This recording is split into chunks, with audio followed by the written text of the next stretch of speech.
Coming up on UGTV, Board of Commission meeting of the Unified Government of Wyandotte County, Kansas City, Kansas.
Would the clerk please call the roll?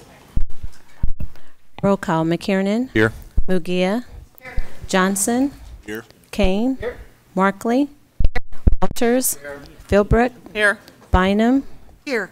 Burrows. Here. Townsend. Here. Alvey. Here. This evening, the invocation is being given by Reverend George Kemper of Ebenezer Ministries. Please stand and remain standing for the Pledge of Allegiance.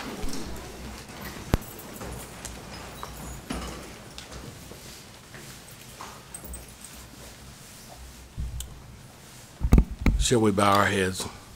Dear Heavenly Father, most gracious Father, we thank you for this wonderful day, and we thank you for being here. We ask you invoke your presence upon this occasion. Bless these men and women as they lead our community. Lord, keep them, Lord, is our prayer. Amen. Allegiance to the flag of the United States of America and to the republic for which it stands, one nation, under God, indivisible, with liberty and justice for all.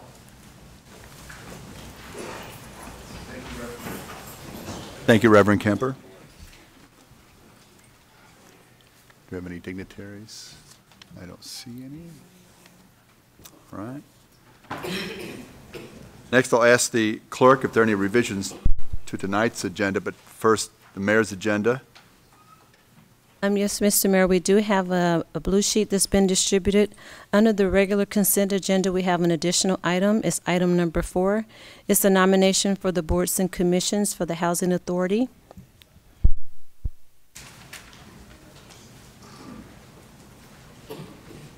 Okay.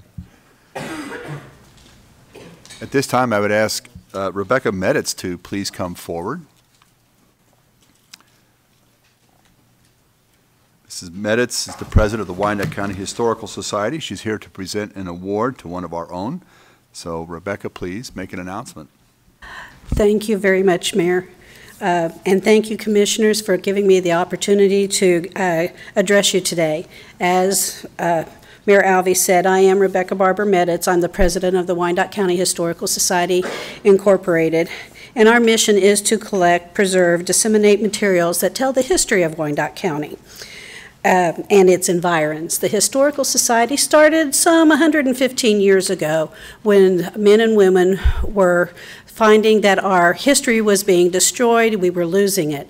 And without that history, we would not be able to tell our family, our generations that followed us, what we did and how we did it. And so they started the Historical Society, and it's been running pretty smoothly since then. But the Historical Society would not be able to do this all by themselves. And so for the last 2 or 3 decades, we have been recognizing individuals and organizations that have been helping preserve the history and culture of Wyandotte County. And this last year, in March, we recognized several individuals and 2 groups that have been helping us greatly in the last year. For example, the Bonner Springs Historical Preservation Society was presented the Margaret Landis Regional Historic Preservation Award.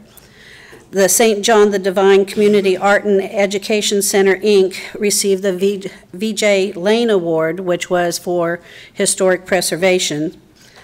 Virginia Glandon Award was presented to Diana Eichhoff, who is very strong in women's history. The Volunteer of the Year went to Roger Miller. Garland Smith Award went to Monty Gross, who is a volunteer at the Wyandotte County Museum.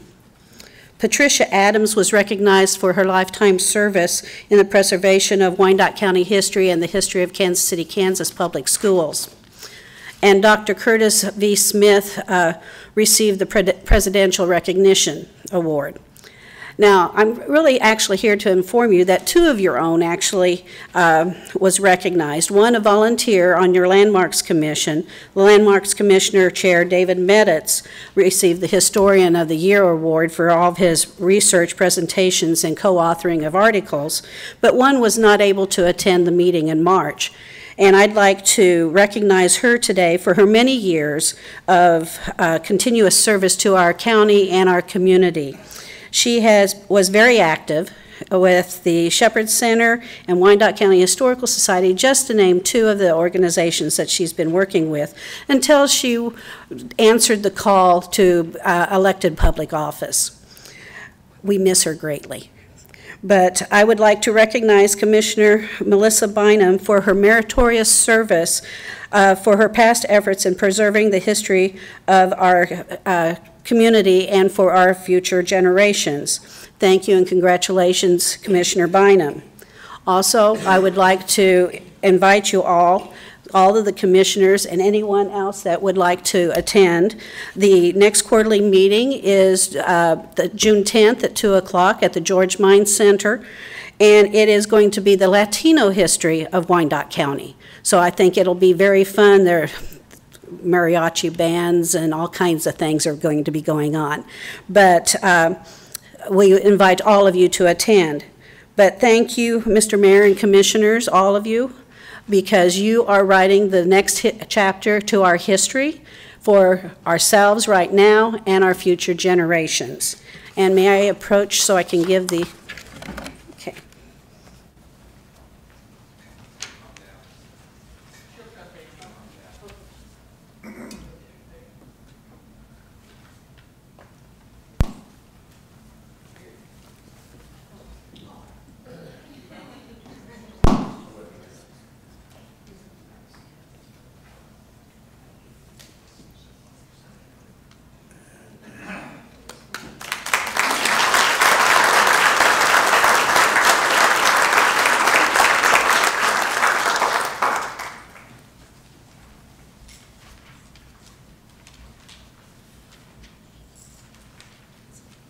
Thank you, Ms. Meditz, and congratulations, Commissioner Bynum. Thank you. So tonight we have two distinct parts to our meeting. The planning and zoning portion will be handled first, followed by the regular commission meeting. I'll ask the clerk to read the statement required by state law governing the planning and zoning portion of our meeting, followed by the items on the planning and zoning consent agenda. We would like to welcome all present to this meeting of the Unified Government Commission. Members of the commission are Mayor David Alvey, Commissioner Melissa Bynum, at-large District 1, Commissioner Tom Burrows, at-large District 2, Commissioner Gail Townsend, District 1, Commissioner Brian McKiernan, District 2, Commissioner Ann Mugia, District 3, Commissioner Harold Johnson Jr., District 4, Commissioner Mike Kane, District 5, Commissioner Angela Markley, District 6, Commissioner Jim Walters, District 7, and Commissioner Jane Fieldrick, District 8. As each petition is called this evening, all persons for or against will be given the opportunity to express their views. If this is the first time that a particular petition has been before this commission, the commission has three options. Number 1, it can approve the recommendation of the Planning Commission with 6 votes. Number 2, it can override the Planning Commission's recommendation, but it would take 8 votes to override. And number 3, it can return the matter to the Planning Commission for further consideration, together with the statement specifying the reason for the referral back to the Planning Commission. The consent agenda is the first part of the Planning and Zoning consent agenda. The consent agenda has received a unanimous vote of recommendation by the Planning Commission. Unless there is a request to set aside an item from the consent agenda by the applicant, a member of the public, the Unified Government Commission, or the staff, the Planning Commission's recommendation on all the items on the consent agenda will be adopted by the Unified Government Commission at one time. I will read the list of items on the consent agenda, and when I have completed the list, the mayor would ask if there are any requests to set aside items from the consent agenda. This is your time to stand up and request that an item be set aside if you do not agree with the Planning Commission's recommendation. If an item is set aside, the matter will be discussed and voted upon separately. Items not set aside will be approved with the Planning Commission's recommendation. We appreciate the attendance of those people here this evening, and we recognize the importance of each petition.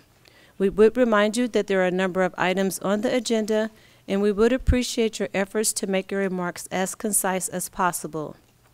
We ask that anyone with a cell phone to please turn them off or switch to non-audio so you will not disturb the meeting. Once the petitioners make their presentation, anyone for or against will be allowed the maximum 3 minutes to state your views. As you come to the microphone, please state your name and city for the record. The mayor and commission are required to disclose contacts with proponents or opponents on any item on the planning and zoning agenda. I will ask if any commission wish to disclose any contact with the proponents or opponents on any item on the agenda. Contact with proponents, well, and opponents to SP 2018-32. Thank you. Commissioner McKiernan? I've had contact with proponents for SP 2018-15 and contact with opponents of SP 2018-32. Commissioner Townsend? Thank you. I had contact with proponent of SP 2018-32. Thank you. Commissioner Bynum? Contact with proponents and opponents of 2018-32. And Commissioner Johnson? Contact with proponents and opponents of SP 2018-32. Thank you. I will now read the items on the consent agenda. Change of zone application, item 13158, Mark Mosier. Change of zone from AG Agricultural District to R1 Single Family District and R1 Single Family District to AG Agricultural District in order to split lots to build a house and have cattle at 9410 Holbrink Road, recommended for approval. Special use permit applications, item 1, SP 2018-20, John L. Ross Jr., special use permit for an Airbnb at 4164 State Line Road, recommended for approval for 1 year. Item 2, I will turn it over to Rob Richardson for clarification. Thank you, Ms. Cobbins. There was an error in the staff report on the stipulations. Stipulation 3 on page 7 should be deleted. That stipulation was to limit the use to 2 adults and children. That would no longer be the case. It would default to 5 adults or 5 unrelated individuals per local, state, and federal law. So delete stipulation 3 on page 7. Item number 2 will be SP 2018-21, Tyler G. Harnett, special use permit for Airbnb 4521 Cambridge Street, recommended for approval for 1 year. Item number 3, SP 2018, Cynthia Peslato, home occupation special use permit for Airbnb 3107 South 2nd Street, recommended for approval for 2 years. Item 4, SP 2018-23, Daniel Bauer, special use permit for a farm winery specializing in the production of mead or honey wine at 613 North 6th Street, recommended for approval for 2 years. Item 5, SP 2018-25, Joan Shear with Cider Hill Farm Orchard, renewal of a special use permit for a bed and breakfast event barn in U-Pick Apple Orchard at 3341 North 139th Street, recommended for approval for 15 years. Item 6, SP 2018-26, Cuchelo Van Lanen, special use permit for Airbnb 4440 Cambridge Street, recommended for approval for 1 year. Item 7, SP 2018-27, Curled Tobabin with Fox Theater LLC, renewal of a special use permit for an event center at 1405 Southwest Boulevard, recommended for approval for 10 years. Item 8, SP 2018-28, Tim Conrad with Piper USD 203, renewal of a special use permit for a modular classroom for Piper Middle School at 4420 North 107th Street, recommended for approval for 2 years. Item 9, SP 2018-29, Lepka Swantes, special use permit for an Airbnb at 2309 West 45th Avenue, recommended for approval for 2 years. Item 10, SP 2018-30, Jennifer Fine with K9 Cabin LLC, renewal of a special use permit for a doggy daycare and boarding operation at 4001 74th Street, recommended for approval for 2 years. Item 11, SP 2018, Taryn Glitwell, home occupation special use permit for an Airbnb at 2914 West 44th Avenue, recommended for approval for 1 year. Item 12, SP 2018-33, Henry C. Mendez with Henry's Auto Repairs and Towing, renewal of a special use permit for an auto sales and repair shop at 3402 Gibbs Road, recommended for approval for 2 years. Item 13, SP 2018-36, Dana and Patty Meyer, special use permit for an Airbnb at 3910 Springfield Street, recommended for approval for 1 year. Plan review application, item 1, PR 2018, Rod Brodhars with R&S Builders, Inc., preliminary and final plan review for an addition and parking lot for an existing dentist office at 6708 State Avenue, recommended for approval. Miscellaneous, 2 items. Number 1, MP 2018-1, UG Urban Planning and Land Use Department, Master Plan Amendment for a Rosedale University Time Plan and Fisher Park Development Concept Plan, recommended for approval. Item 2 is a resolution adopting the Rosedale Master Plan Amendment, Rosedale University Town, recommended for approval. Those are all items on the consent agenda. Thank you. Does any member of the commission or anyone in attendance tonight wish to set aside any item on the planning and zoning consent agenda? If an item is not set aside, all items on the planning and zoning consent agenda will be voted on by one vote to follow a recommendation of the Planning Commission. And I would like to set aside items D1, the Master Plan Amendment, and D2, the resolution adopting the Rosedale Master Plan Amendment. Are there any other set-asides? Move for approval for all remaining items. Second. We have a motion and a second. Roll call, please. Roll call, McKinnon. Aye. Mugia. Aye. Johnson. Aye. Kane. Marling. Aye. Walters. Philbrook. Aye. Bynum. Aye. Burrows. Aye. Townsend. Aye. The vote is 10-0. That motion carries. Thank you. That takes us to set aside item D1 and D2, Urban Planning and Land Use Department for a master plan amendment for the Rosedale University Town Plan and Fisher Park Development Concept Plan, and a resolution adopting the Rosedale Master Plan Amendment, Rosedale University Town, and we will be able to vote on these together. I asked to set aside this item to allow our planning department to provide a brief presentation. Thank you. I'm Zach Flanders with the UG Planning Department, 701 North 7th Street. First, I want to thank the mayor and commission for their support of this project, and especially the members of the public and the stakeholders who put their time towards this project. I'll give a brief overview of the main highlights of the plan, and then if there are any questions, I'd be happy to answer those. First of all, this is the area of the plan. We adopted the Rosedale Master Plan at the end of 2016, and one of the implementation items of that plan was to take a closer look at the area around 39th Street and Rainbow, just adjacent to KU Med, and to create a plan for a university town district. And so this plan was funded by the Mid-America Regional Council Planning Sustainable Places grant, and it allowed us to take a more detailed look at this area you see highlighted on your screen. This is Rainbow. This is 39th. This is KU Med in the foreground here, and then going back to Fisher Park, and a block in either direction from 38th to 40th. And we were able to do additional study in this area, some more stakeholder engagement and public engagement. The key priorities for the plan were to create a transit-oriented development plan. So we know that transit is an important part of this area as KU continues to grow, and we want to make sure that we plan for transit and also walkable, vibrant urban neighborhood. Improve the parks and trails. There was a desire in the Rosedale Master Plan for a community center or library branch, so we looked at how that could be incorporated into Fisher Park. And then pursue housing strategies to accommodate the diverse housing needs of the area, and look at multimodal transportation strategies.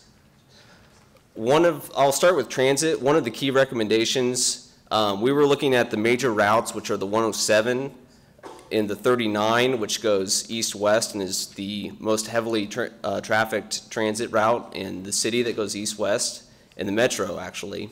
And we want to make transfers between those two routes very easy. So we proposed doing a transit center around 39th and Rainbow that would consolidate those stops and allow people to do transfers more easily. Because right now, people are forced to cross the street 3 times, get in between those 2 stops. We also looked at the new 11 route that the KCATA recently extended to this area, and the KU Med shuttle service, and ways to coordinate that. The goal was really to make transit easier to use and to make it more of a premium experience so that more people will be willing to use it, because we know that it is going to be an important part. We can't solve the traffic with our road capacity alone. We have to look at transit. We looked at how it could be incorporated into the new hotel project and make it a transit hub right on the corner. Working with that property owner, that wasn't part of their plans. So we looked at an alternative at using some of the KCATA housing land to put a transit hub back there. And then also looked at how that could be coordinated with bike share and other mobility options. This is a rendering of how that could look on Rainbow here and 39th, and then looking back towards the Med Center. We also looked at bicycle circulation and kind of revamped the bicycle circulation plan for the Rosedale Master Plan. Worked with bicycle consultant on this. This is kind of up close how it could look on 39th in Rainbow. So this is 39th, and we looked at doing a separated cycle track on 39th, and then a separated mixed trail along Rainbow. And so this is an example of another hospital campus in Indianapolis where they did this mixed trail along their major road and incorporated bike share as well. So we're thinking something like this along Rainbow on the KU Med side. And then this is an example of a protected intersection, which if I scroll back to this, Rainbow and 39th, we could do a protected intersection here that actually provides physical protection for cyclists and pedestrians. So this is an example of a built intersection of that type in Chicago. We were really thoughtful about how we could incorporate additional high-quality development in this area and transition from the major corridors where the density is concentrated down to the neighborhoods.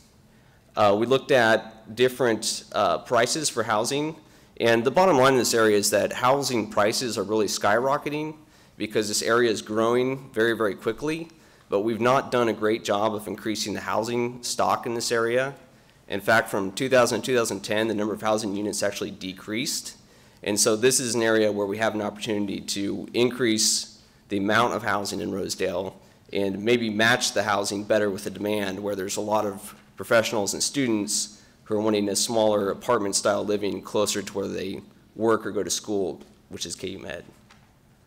To do that, we're proposing a land use plan amendment that would take this block between Adams and Booth and 39th and 40th and increase that to higher density mixed use. And finally, talked about transit and transportation, talked about development, but the secret ingredient for any community is its public spaces, so we spent a long time thinking about parks and public spaces and trails and how those could be coordinated with the plan. This is an overview of that work. For Fisher Park, we looked at how in the short term we could incorporate a pavilion and potentially move the farmers market into this space as more of a permanent space. And then over time, a library, community center, and recreation center could be incorporated in that park, working with BPU on relocating that substation while keeping the underground utilities and working around those. So here's a view of how that could look on 39th Street. Going from the park towards KU Med, really thinking about streetscape and incorporating landscaping and again those bike lanes in development on 39th Street and how that could look as it continues to develop.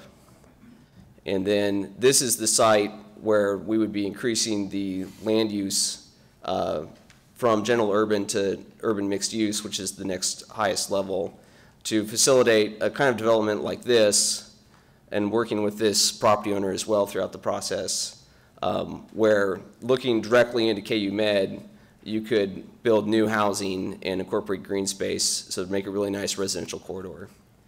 So this is an overview of how that could look. Next steps for us are to do some more scoping on the costs of doing this, and the goal would be to submit this for the Mark 2020 call for projects, which would be federal funding, and then in the meantime, figure out the scope, continue to work with our local partners such as KU Med to get that local match in place to actually build some of this infrastructure. I would just point out that we had a really great public process. We sent postcards to every address in this area ahead of each meeting, had a really great turnout. I won't go through these in detail. You can read that in the plan.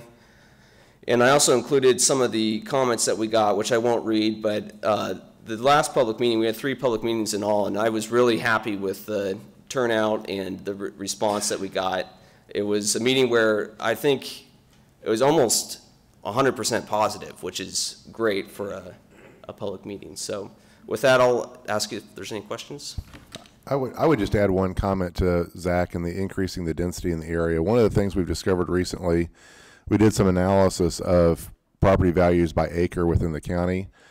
And it turns out the highest property tax paying parcel per acre in the county is the 39 Rainbow project. So that mixed density, high density development actually is paying off for us. And it's a great development, has good stuff with it, and replicating that would seem to pay benefits for us in the long run. Thank you. Any questions or comments? Yes, Commissioner McGee. Thank you. So, Rob, since you brought it up, I wasn't going to say anything about it, but it's a missed opportunity, I guess, if I don't. When that 39 Rainbow project was initially introduced to us, it was very controversial, and a lot of commissioners at that time viewed it as an incredibly high risk and not a lot of return from that project. And the developer of that project had to jump through a lot of hoops, and luckily he was tenacious enough to stay with it and not give up on the project. It's just another good example when we know the area, when we engage our community, and we take risk, how we can begin to be part of turning around a once very blighted urban area, which is just coming back, as you know, by leaps and bounds. We'll ask if there is anyone of the public who would like to speak in support of this change.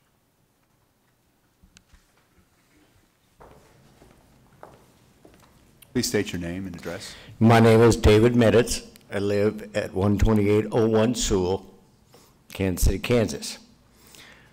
Yes, my name was mentioned briefly as being chairman of the Landmarks Commission. I have had no connection with this project whatsoever, but I was lucky enough last fall to participate in a seminar down in Wichita, which talked about urban development and the benefits that could be developed from that, tax revenues, etc. It is my belief as a private citizen that this is one of the most beneficial projects that we could develop. Thank you. Anyone else like to speak in support? Is there anyone like to speak in opposition? Seeing none, are there any comments or other further comments or questions from commissioners? Move for approval. Second. We have a motion and a second. Roll call, please. Roll call, McKiernan. Aye. Mugia. Aye. Johnson. Aye. Kane. Aye. Markley. Aye. Walters. Philbrook. Aye. Bynum. Aye. Burrows. Townsend. Aye. The vote is 10-0. That motion carries. Thank you. Next, we have 3 items under the Planning and Zoning non-consent agenda. Item number 1 is a home occupation special use permit application SP 2018-15, Casey Bond for an Airbnb at 35 South 7th Street Trafficway. The Planning Commission voted 5-1 to recommend approval for 1 year. Mr. Richardson, would you make some opening remarks, please? Thank you, Mr. Mayor. You have accurately described the positioning of the case from the Planning Commission. They discussed the case, and in a similar fashion to many of the other cases that were on the consent agenda tonight, where the owner was not present while the guests from the Airbnb were in the home, we've recommended this for approval for 1 year on a trial basis.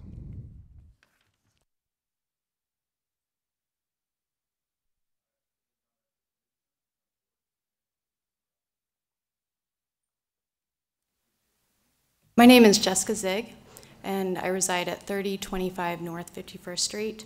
I am Casey Bond's emergency contact while she is not in Kansas City. I am filling in for Casey tonight as she is currently out of town for work. When she currently applied for the special use permit, she was given the schedule for deadlines and the commission hearings in her packet. Her packet, as well as many of the other host packet, said that the meeting would be on the 29th, so she took off work on the 29th to be here, and then it somehow got changed. So I'm not sure what the disconnect there was, but she cannot be here tonight, so I'm here for her. Casey is applying for a special use permit to host the short-term renters out of her personal house at 35 South 7th Street Trafficway. Do you want me to go into any information about hers? I certainly can. No? Okay. I would say it was her understanding that the nay vote was because she was the first one on the agenda, and I think that the nay vote was in regards to the term limits, not against her actual application.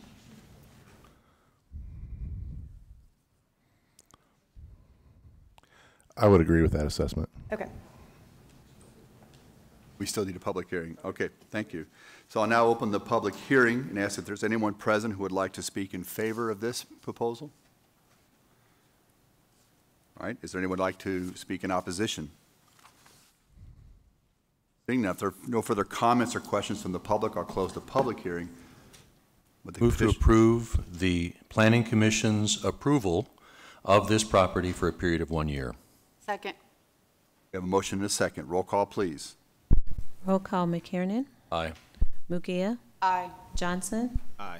Kane. Aye. Markley. Aye. Walters. Philbrook. Aye. Bynum. Aye. Burrows. Johnson. Aye. The vote is 10-0. That motion carries. Thank you. Item number 2 is special use permit application SP 2018-32, Reginald Davis for Egyptian Cobra for a private club at 2519 Park Drive.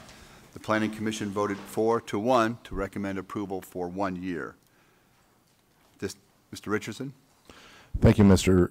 Mayor. The Planning Commission did recommend approval 4-1. The staff is still recommending denial of this case for the reasons stated in the staff report. I believe Mr. Davis is here to represent the applicant this evening. Thank you. Mr. Davis, please state your name and address. May it please, ladies and gentlemen of the commissioners, Reginald Keith Davis, attorney at law. Our office here at 750 Ann, right down the street. Tonight I am here on behalf of the Egyptian Cobras, and I'm asking that you approve the special use permit that they have applied for. If there's any questions, I'd be more than glad to try to answer any questions that you all might have. I know we've been in front of the Planning and Zoning Board. It was a very long, lengthy discussion that we had that night, and they have approved the special use permit with quite a few stipulations which my clients are willing to abide by. Thank you. I'll now open the public hearing. Ask if there's anyone present who would like to speak in favor of this application. If so, please step to the podium. Seeing none, is there anyone present in opposition who would like to speak on this item? If so, now is your time to come to the podium. State your comments. Reminder, there are 3 minutes allotted. Sure. My name is Paul Soptic. I live at 65 South 24th Street, and we had a lengthy discussion at the Planning and Zoning meeting the other day, and we talked about the hours of operation, the alcohol that might or might not be served there, the security that they're supposed to have there, the street parking or parking in general, and the noise ordinances or the noise issues, and we still have to oppose it for those particular issues. And I noticed in the packet here the factors to be considered. It talks about the property that was remained vacant. And the comment was it was not vacant. It was in operation as a private club by the Cobras without a permit. They talked about the degree of conformance to the proposed use by the master plan, and it said it is not compatible with the citywide master plan. They talked about the convenience and welfare of the public, and it said it may substantially injure the appropriate use, visual quality, or marketing of adjoining properties. They talked about the noise and vibration, dust, and illumination, and it says that it could create problems for nearby properties. They talk about the relative gain of the public to the public health, safety, and welfare. And again, it says there is no relative gain to the public health, safety, and welfare associated with the proposed usage. The planning recommendation. You have 1 minute, sir. Okay, wow. There was an issue on here where it talks about hours of operation, and basically it says that they proposed that the club would be used from 2 p.m. to 10:30 p.m. on Monday through Thursday. Fridays and Saturdays would be 1 to 12. But they also mentioned that there may be sometimes when members come earlier and stay later, So why do we have hours of operation when they say they can get there early and stay later? Again, it says that the staff does not agree with the recommendation of the City Planning Commission. The staff agrees with the neighbors that the use is not appropriate for the neighborhood and recommends denial of the application. And I hope that's the way it is. Thank you. Thank you, sir. Yes, ma'am. My name is Jan Moore. I live in Kansas City, Kansas on 42 South Valley. And I don't have a lot to say, but I just say, really, noise pollution is what we're here for. We don't have anything against the group or anything. I just want to say that to your people. We don't have anything against them. We just would like a quiet zone. We have sirens, police, fire truck, ambulances, fire helicopters, traffic in the urban core is controlled pretty good, but it's very busy. So when we have a quiet zone, we like to keep it like that. And so motorcycles, don't know much about them, but that bumps up the noise factor. And also, I noticed the last at Planning and Zoning that some of the members were from the west side of Wyandotte County. So it's not my proposal or anything, but if they could find a location with more open land and where the members live, some of the members live, that would help us keep our quiet zone. We have City Park, which is a nice place, always has been, right by it. Okay, and that's all I have to say. Thank you.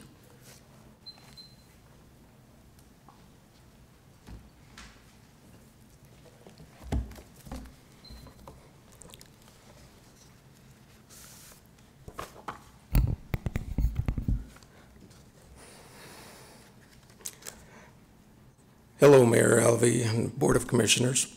My name is Jorge Vasquez, and I live at 2319 Riverview Avenue. I wasn't going to say anything tonight, but here I am. We who live along the Park Drive community have faith and trust that you and this governing body will do what's best for our community. And I have some information that, just general information for you that will probably be passed around. Let's not forget the whole area that is affected by your vote for the best for our community. Let's not forget the whole area. This affects not only Park Drive, but also Ridge Avenue to the south, Riverview Avenue and Grandview to the north, and also the north and south streets. And we should not forget about City Park and Reagan Park. Our neighborhood has concerns with the function of this establishment at 2519 Park Drive. While I was gathering signatures for a petition for a four-way stop signs, a safety concern along Riverview Avenue, maybe calming of the traffic, maybe a solution. People, the community asked me about this building at the corner of 26th and Park Drive. My answer was, maybe if you call the city, they'll have some answers for you. Now then there's the EPA's mission, noise pollution. They have a list to protect human health and the environment, noise abatement and control, harmful effects from noise pollution. Then there's the Quiet Communities Act and other studies on noise pollution and nuisance. There's some commissioners' comments like the residents in the community deserve the right to live You have 1 minute, in a sir. quiet, peaceful, and safe community. Other commissioners have said the same thing. Then there's the NERSA plan and the SOAR project improvements for our community. I'll close with this. Commissioners, Mayor Alvey, will your vote against the opposition, which is the community, set a precedence for private clubs, bars, party halls, and motorcycle gangs to be injection sites for our community, a family-oriented committee with senior citizens. Thank you. Thank you. Is there anyone else who would like to speak in opposition to this? If there are no further comments or questions from the public, I will close the public hearing. Would the petitioner like to make any closing comments? Mr. Davis? Thank you, Mayor. I understand completely the neighbors' concern, but I think that their concerns and their fears are unfounded. My clients aren't a motorcycle gang. They're a social club. They don't sell alcohol. I would argue that they're not subject to a special use permit, but they came forward wanting to get along and go along.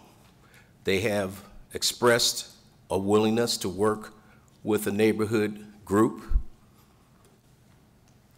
And if you would note, there has been no incidents that can be cited that happened at 2519. That location was visited twice by the Kansas City, Kansas Police Department, and no citations were issued. I talked to both those officers, and they said they found nothing that was improper within that location. I would ask that you give my clients the opportunity to exemplify that they can be good neighbors and that they can get along with other members of this community and enjoy their freehold estate. And I'm sure that they can and they will demonstrate to you their best behavior. And I just ask that you would go ahead and stand by your appointees that you appointed to the board, that Planning and Zoning Board. Each and every one of those members represent each and every one of you. And I would argue that it would be wholly improper to second guess their decision. With that in mind, I ask that you approve the special use permit for my clients, the Egyptian Cobras. Thank you. Thank you, Mr. Davis. Do any members of the commission have any questions or comments? Commissioner Johnson. Thank you, Mayor.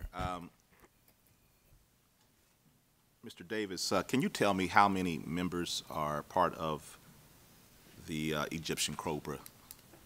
How many members do they have? Yes, Commissioner Johnson, I'd be glad to tell you. My clients, their group is a very small group. It's about 30 members. Probably 2/3 of that membership are retirees. There's only about 12 active members. All of them over the age of 50, more or less. I think they have one member that is about 40. They all hold jobs. A matter of fact, I believe that some of their membership works for the UG as firefighters, and I believe they also have a police officer, or either the police officer initiated the group. At any given time, can you estimate how many persons might be at that location? My understanding would be anywhere ranging from, at most, a handful, 5, to probably add 5 to maybe 30 at most. 5 at the least, 30 at the most. Okay. And that would not be an everyday occurrence. The quote club is not a drinking establishment. Was the first thing that I like to point out. No alcohol is served at that location, nor is anything else sold at that location, but that would be on special occasions. Usually the clubhouse is not utilized more than 2 or 3 times a week, and there's always an officer that's present. The comment response says no, they don't sell or serve alcohol, but it sounds like there is some BYOB kind of situation, bring your own. Would that be correct interpretation of that? Well, I would beg the difference as to BYOB. I'm not going to deny that alcohol may be shared or used at that facility, but as you know, it's a motorcycle club, so they're self-governing, and I don't know if you ever rode a motorcycle. I've never myself, but I wanted to. I was not permitted to do so. But one of the things they don't do is drink to excess out of precaution, safety for their membership. Yeah, there is going to be occasions where maybe a member might bring in some alcohol to try to enjoy himself or share that alcohol. But as far as that being quote unquote a private club as defined under the statute, a drinking establishment, that is not a private club in that sense. Okay, thank you. I just have a question for Rob. How many motorcycle society, what do you call it? Clubs. Clubs, right word, do we have in Wyandotte County? I think I know of 3 clubhouses, but I'm not sure of how many other gangs, and we're working on enforcement on the other clubhouses. I just want to make sure we got our terms clear. They didn't say they were a gang, they said they were a club. And I just want to get clarity on the number of clubs that we have. So about three others that we have? At least that have clubhouses that have some type of signage on them. I don't know. I mean, some of them are harder to identify than others. Thank you. I'll defer the floor to my colleagues. Claire, let's be clear. This is not a motorcycle gang. This is a gang would not be applying for a special use permit. Commissioner Philbrook. I'm happy to know that we don't have a gang applying. This is all good. But I'm still, I know we're splitting hairs and you're not a private club. I get that. Well, technically speaking, they're a private club, but they're not a club that deals with selling alcohol or anything like that. You know, they're a group of people getting together. Okay, so they don't have to have a license for alcohol and so on. But that doesn't preclude the alcohol, as you say. And then the other thing is I was confused on the hours conversation, where you stated some hours here, but then also said that within that members still come and go at other hours and so on and so forth. And that's, I mean, that's like, no, we're open only this way, but we can do it anytime because it's, does that make sense? And so that really does kind of muddy the water. That's one thing. And then the other thing is the parking. How many motorcycles can you get in that lot? I'm just curious. Let me address the hours first and foremost. I think that was somewhat misleading. I'm not quite sure where that came from. I think when I addressed the concerns of the Planning and Zoning Board, I mentioned that. But I believe that when we stood in front of the Planning and Zoning Board, that they were very clear on the hours. And my clients have agreed to abide by those hours. So they won't be coming a little early and leaving a little late, even though I mentioned that in my response to the Planning and Zoning Board. Well, I'm just reading what was in our information, and so that's why I wanted clarification on that. And then the motorcycle, how many motorcycles?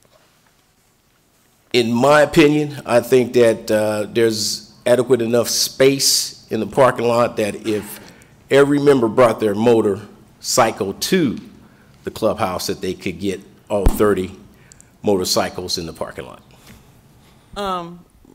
Could I get something from Rob Richardson on that? So, thank you. There was, during this process, there was a time when they were going to have another club or another group of clubs of the Egyptian Cobras from other cities in, and they were going to have a pre-staging event at this location. And then they were going to go to the Armory for the event. I'm not sure how many people would have been there at that, and they do have those type of operations or those kind of gatherings throughout the year, from my understanding. So it might be appropriate to discuss how many people might be there when they have other clubs join them for inter-club social events. All right, thank you. Commissioner McKiernan. Thank you, Mr. Mayor. Mr. Davis, with all due respect, the detailed outline of requested action says the applicant, Reginald Keith Davis, representing Egyptian Cobra, has applied for a special use permit to operate a private club. That is the request for action that I have in front of me, and that's the request for action. So you are, in fact, requesting to operate as a private club. And earlier this evening you said, no, that's not what we're really doing, but that is the request for action. Do I misunderstand that? No, Commissioner, you are correct. My clients have conceded that they need a special use permit.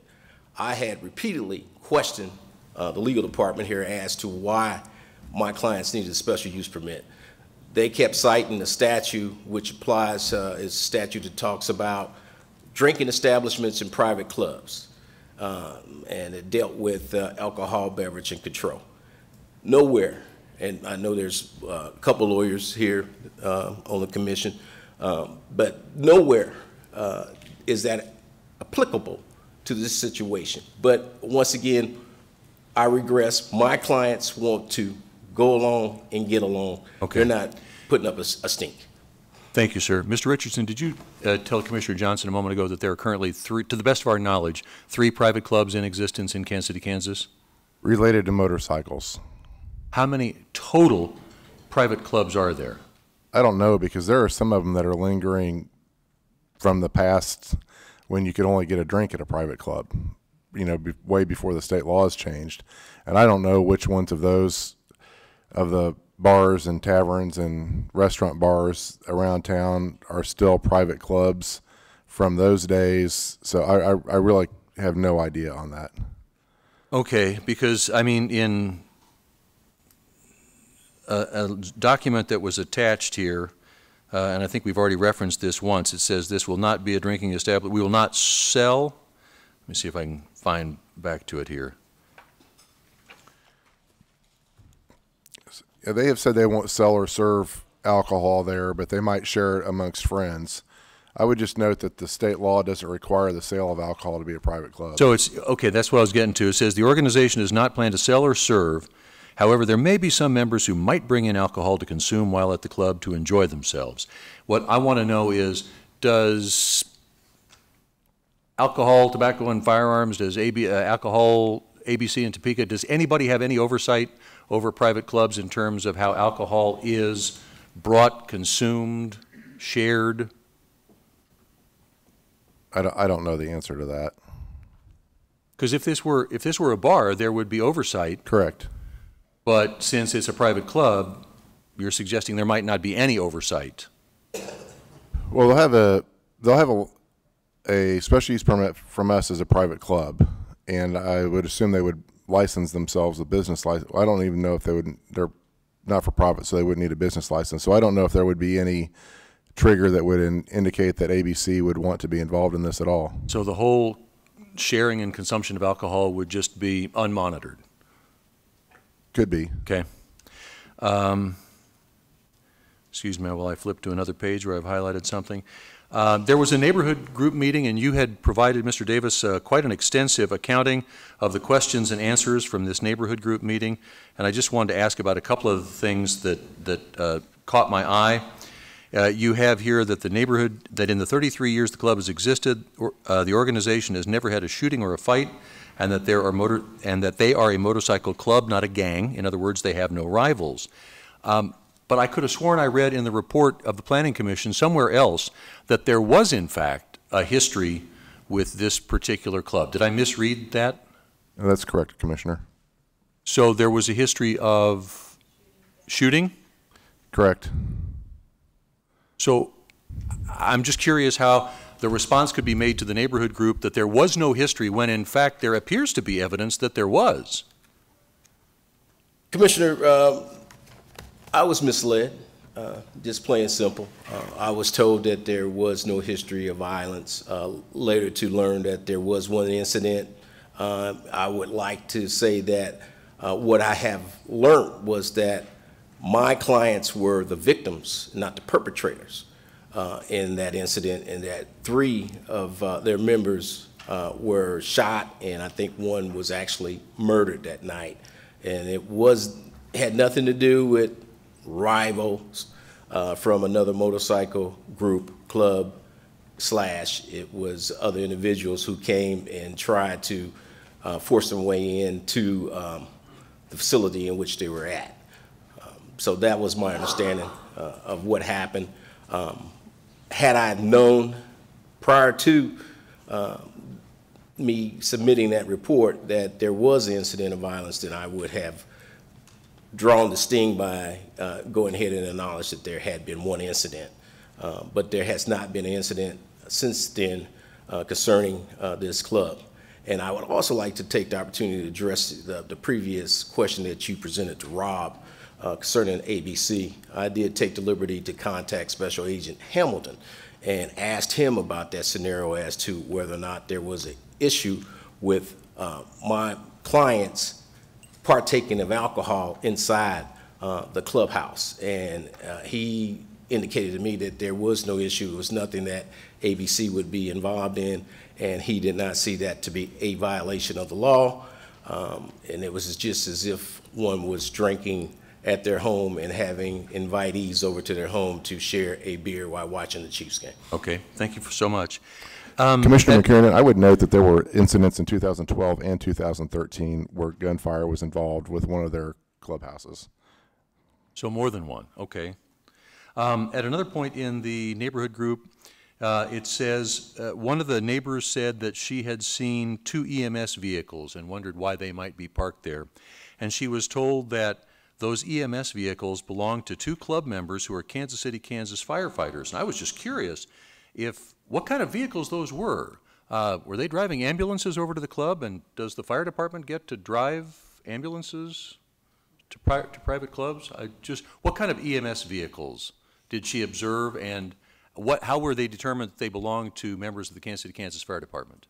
I don't have any personal knowledge as to what those vehicles were, Commissioner, but it was my understanding from consulting with my clients that they were members of the club. I don't know, what vehicles they were in, but obviously they were marked. Okay. And then finally there was a neighbor who asked why members were being in the club when they had been told not to be there. Was there some issue of people being told not to be on the premises and then they were anyway? It was my understanding that there was a order given by Mr. Richardson that no one was to go in and out of that facility.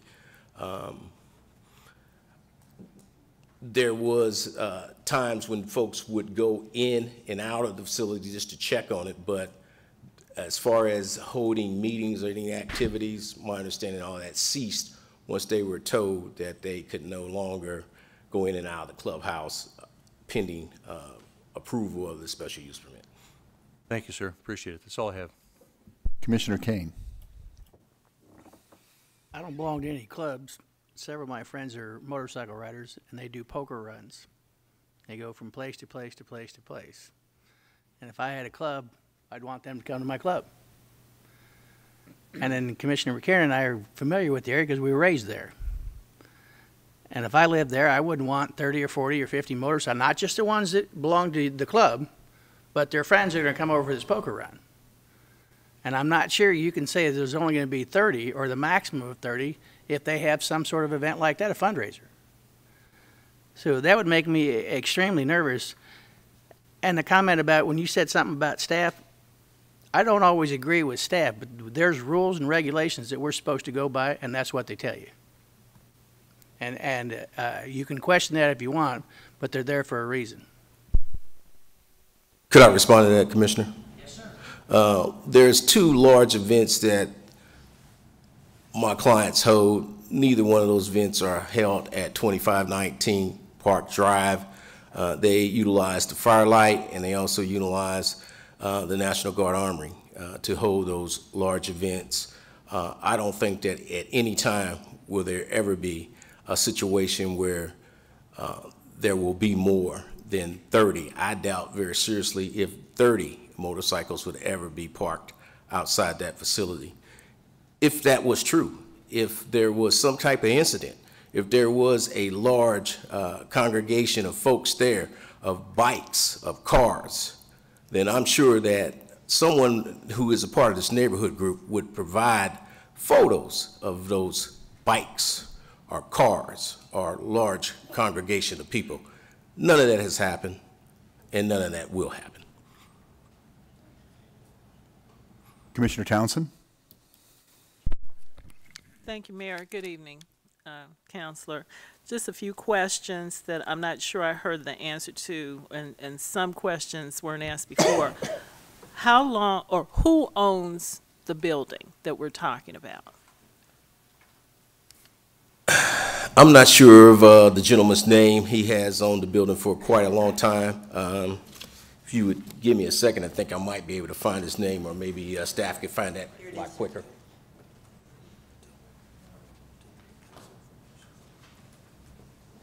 Is it a club member? I guess is what I was getting at.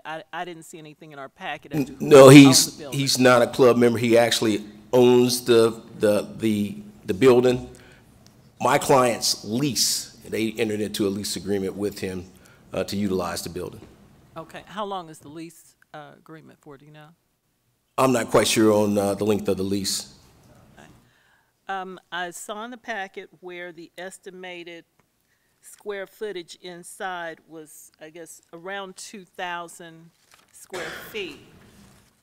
Can anyone tell me what the fire marshal would code the occupancy would be permitted for that much square footage in a building? I can only guesstimate, but I've been inside the facility myself, and it looks like it would comfortably hold about 60 people. That's probably right. I don't know what the fire code rating on it would be, but seems reasonable. All right, and we said, I think I've heard tonight that there are about 30 members in the club, so I was just wondering.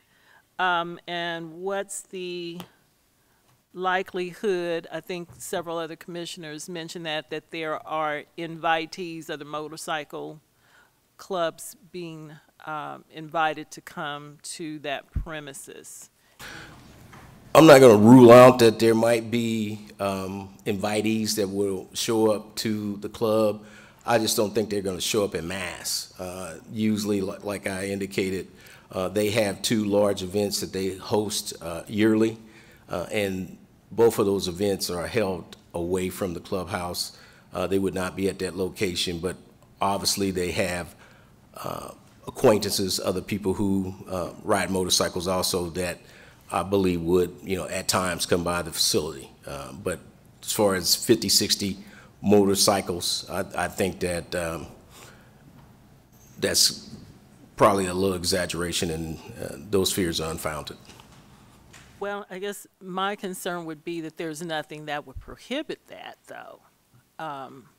And I do live near another motorcycle club facility, and there is quite a bit of noise associated with them during certain times of the year when the weather gets better. So I understand the concerns of, the neighborhood residents. Okay, thank you.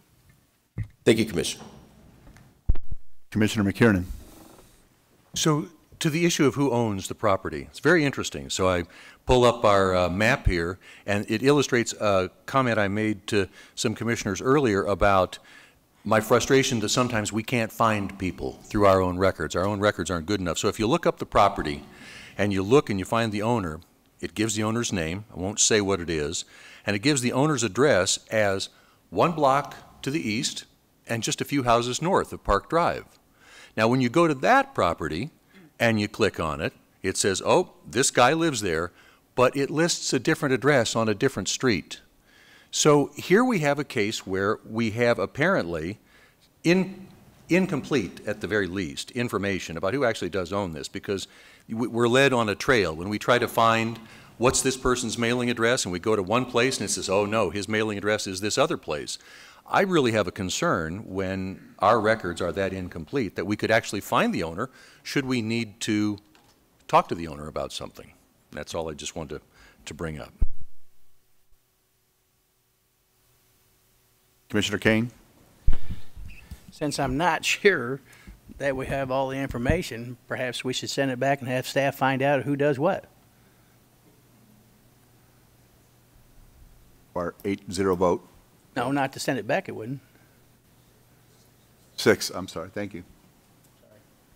Mayor, just to interject into this, we didn't have really a lot of our commissioners, planning commissioners there that night. There was a big absence.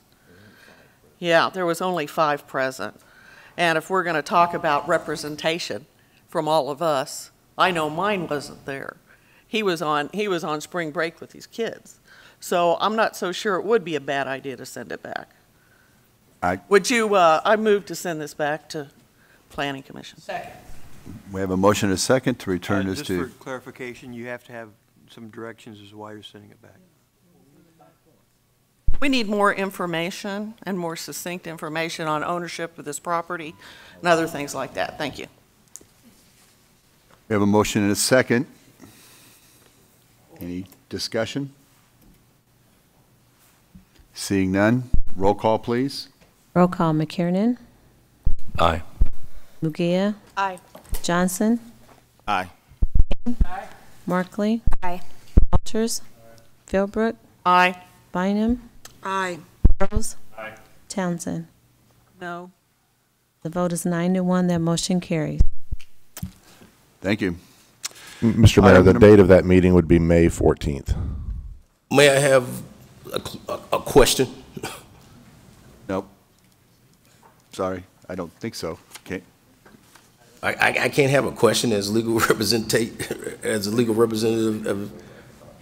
Well, I think we've taken the action we need to take, but if you want to follow up with Mr. Richardson afterwards, I think that'd be appropriate. Item number 3 is special use permit application SP 2018-37. Chad Bartlett with Home Remedy Investments, LLC, for an Airbnb at 4448 Booth Street. Planning Commission voted 5-1 to recommend approval for 1 year. Rob, if you'd like to make some opening remarks. Thank you, Mr. Chairman. Once again, this is an Airbnb. This is an Airbnb that is owned by the resident, but they are not present when the guests are present in the home. At this time, I ask the petitioner to come forward to present his application.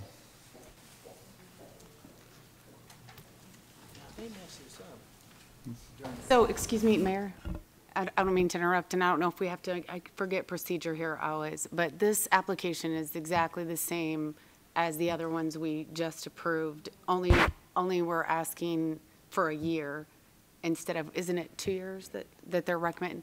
So he was denied on a 2-year, but he would have been approved on a 1 year. That would have been consistent with the other one. So just to cut to the chase, because it's getting late, if you're okay with the year, as you being in my district, I'd take the lead on this and make a motion to approve for 1 year. Thank you. Okay, well, however the process goes, you know where I'm at. Just tell me when to do what I have to do. So again, if you would like to make your application. Okay, but he's gets to. Hi, my name's Chad Bartlett. I reside at 5901 West 90th Terrace in Overland Park. I am operating a short-term rental property at 4448 Booth Street. I've never had any incidences. I've never had any issues. And that's pretty much all I have to say about that. Thank you. I'll now open the public hearing. Ask if there is anyone present who would like to speak in favor of this.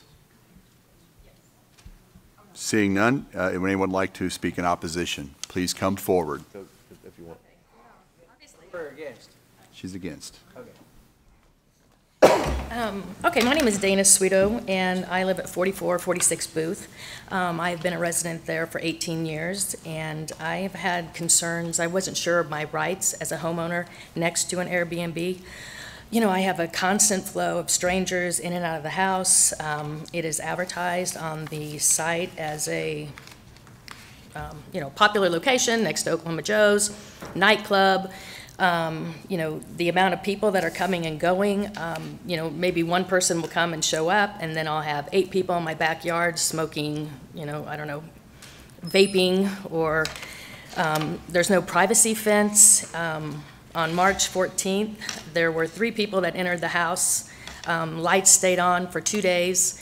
There was no activity except rap music going on. I actually went to my computer and Googled, what kind of illegal activity Airbnbs are for young people.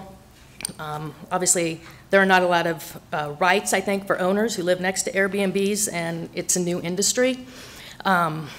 Maybe, obviously, Wyandotte County is making money with this. Maybe it's just my time to move back out to the country. And, Chad, I realize I'm grateful that he bought that property because previously it was an older woman and it was abandoned for the past 5 years. My husband and I took care of the property. She was in an old folks home. He's put a lot of money into it.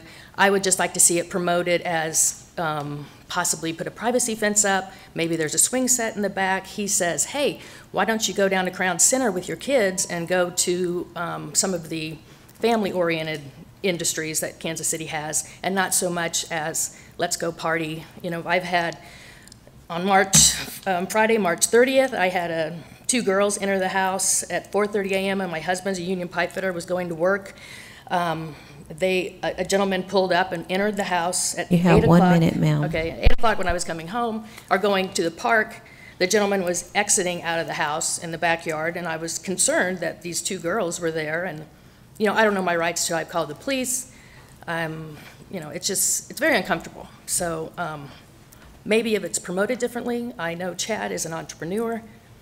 I'm not sure what to do. I mean, clearly there's been other,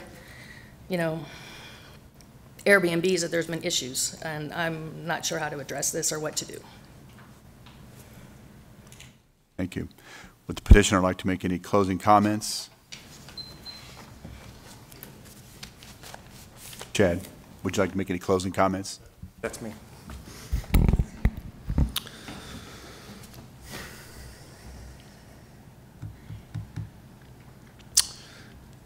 The way that the property's advertised is to show people who might be interested in visiting the neighborhood of Kansas City, Kansas, to show them the great things that are there. I don't know that I've mentioned a nightclub. I'm not sure where there is one, but Oklahoma Joe's is a mainstay, and I think if people are coming from out of town, they should visit Oklahoma Joe's. It's within walking distance. As far as incidences at the house, I can assure you this is the first time I've heard of any incidences, and I'm not sure that I've heard of any incidences still today as it sits. I'm sorry to find out that my neighbor has some concerns.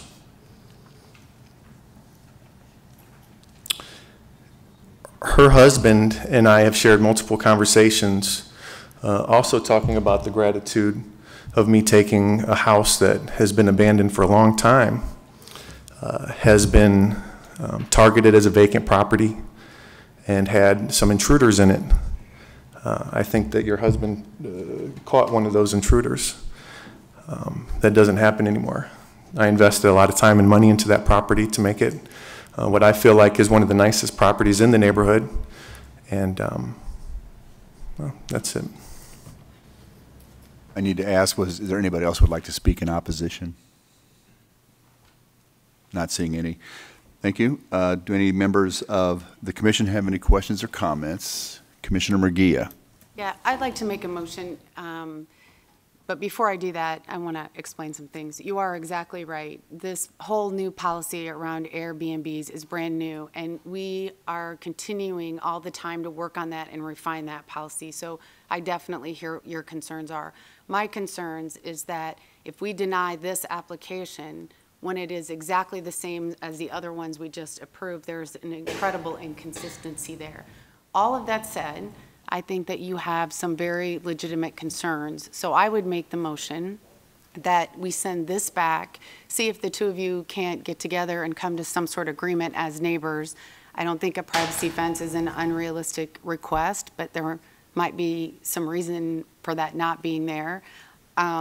So I think if we send this back, give the two of you under staff supervision a chance to communicate about your concerns and see if you can come to some sort of agreement, and we can't move this forward. I'm more concerned about neighbors getting along with each other. That's very important, especially in an area like Rosedale where the houses are so close to one another. So my motion is to send this back to planning. That would be for May 14th. We have a motion. Is there a second? Second. Any discussion on the motion and the second? Commissioner Townsend? Well, Thank you, Mayor. Not so much on the motion, but I think Commissioner Murguia's recommendation gets to some questions I had about it.